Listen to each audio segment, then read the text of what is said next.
சக்கரவள்ளி கிழங்கு எப்படியெல்லாம் ஹெல்த்தியாக சாப்பிட்லாம் அப்படின்னு தான் பார்த்துட்ருக்கோம். ஏற்கனவே இந்த ரெசிபி நான் ஸ்வீட் வெர்ஷனில் போஸ்ட் பண்ணியிருக்கேன். எனக்கு ஸ்வீட்டாக வேணாம், காரமாக புளிப்பாக வேணும் அப்படிங்கிறவங்களுக்கான ரெசிபி தான் இது.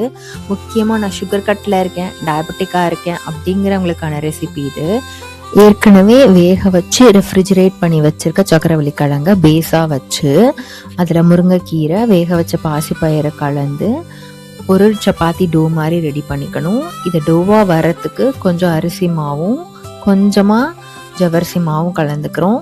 ஒரு ஸ்பூன் நெய் விட்டு சாஃப்ட் டோவாக ரெடி பண்ணிக்கணும். நான் இதை முக்கியமாக டயபெட்டிக் பேஷண்ட்டுக்கு ஏன் ரெக்கமெண்ட் பண்ணுறேன் அப்படின்னா, இந்த டோவில் நம்ம கொஞ்சம் ப்ரோட்டீன் பவுடரும் ஆட் பண்ணிக்கலாம். இப்போல்லாம் அன்ஃப்ளேவர் ப்ரோட்டீன் பவுடரே கிடைக்கிது. இதனால உங்களுக்கு டேஸ்ட்டில் எந்த டிஃப்ரென்ஸும் தெரியாது.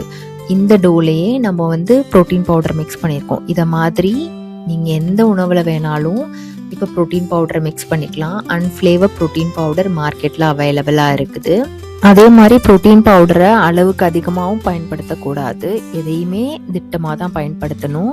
இங்கே இதே மாதிரி நான் வேக வச்ச பீட்ரூட், பரங்கிக்காய், கேரட் இதை கலந்து தனித்தனியாக நான் சாஃப்ட் டோ மாதிரி ரெடி பண்ணி இந்த மாதிரி சின்ன சின்ன கொழுக்கட்டையாக நான் ரெடி பண்ணி அதை ஆவியில் வேக வச்சு எடுத்துக்கிறேன்.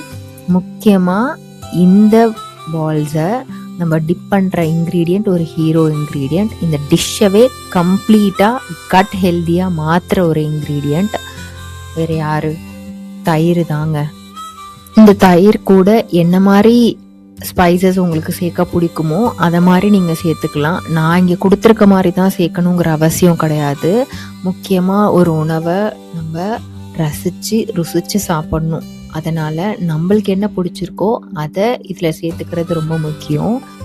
முக்கியமாக இந்த டிஷ்ஷை டயபெட்டிக் பேஷண்ட் தான் சாப்பிட்ணுங்கிறது கிடையாது. வீட்டில் இருக்க எல்லாருமே சாப்பிட்லாம். ஏன்னா இப்போ இருக்க சூழலில் ஒரு வீட்டில் 2 இல்லை ஒருத்தவங்களாவது டயபெட்டிக்காக இருக்காங்க. நம்மளுக்கு அவங்களுக்கு என்ன சமைக்கிறது அப்படிங்கிறதே ஒரு பெரிய மன உளைச்சலாக இருக்குது. ஆனால் இந்த மாதிரி டிஷ்ஷை நம்ம சமைச்சு சாப்பிட்றப்போ ஒருத்தவங்களுக்கு தனியாகவும் இன்னொருத்தவங்களுக்கு தனியாகவும் சமைக்க தேவையில்லை. இது எல்லாராலும் ருசிச்சு சாப்பிடக்கூடிய ஒரு உணவாக இருக்கும்.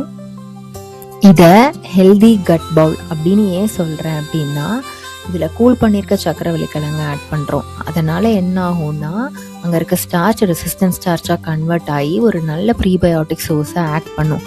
அது மேலே தயிரில் ப்ரோட்டீன் இருக்குது, ஃபேட் இருக்குது. அதுவே ஒரு நல்ல ப்ரோபயோட்டிக் சோர்ஸ். இதுக்கு மேலே வேக வச்ச வேர்க்கடலை, அதுலேயும் ப்ரோட்டீன் இருக்குது, ஹெல்தி ஃபேட் இருக்குது.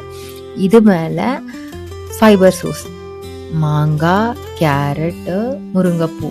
மாங்காயை முக்கியமாக நீங்கள் தோலோடு சேர்த்து பயன்படுத்தணும். ஏன்னா மாஞ்சிஃபெரின்னு இருக்கிற ஒரு காம்பவுண்ட் நம்மளோட சுகர் லெவலை அதிகப்படுத்தாது அப்படின்னு பல ஆராய்ச்சிகள் நிரூபணமாயிருக்குது. இந்த ரெசிபியை இன்னும் பெஸ்ட்டாக ஆக்கிறதுக்கு கொஞ்சமாக வாழைத்தண்டை ஆட் பண்ணிங்கன்னா இதை விட அல்டிமேட்டான ஹெல்தியான ரெசிபி இருக்கவே இருக்காது. என்கிட்ட வாழைத்தண்டு இல்லை, அதனால் இதில் நான் சேர்க்கலை. உங்ககிட்ட இருந்ததுன்னா சேர்த்துக்கலாம்.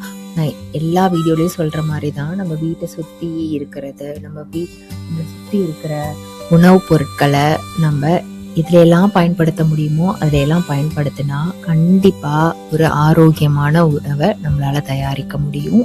அதை ருசித்து சாப்பிட முடியும்.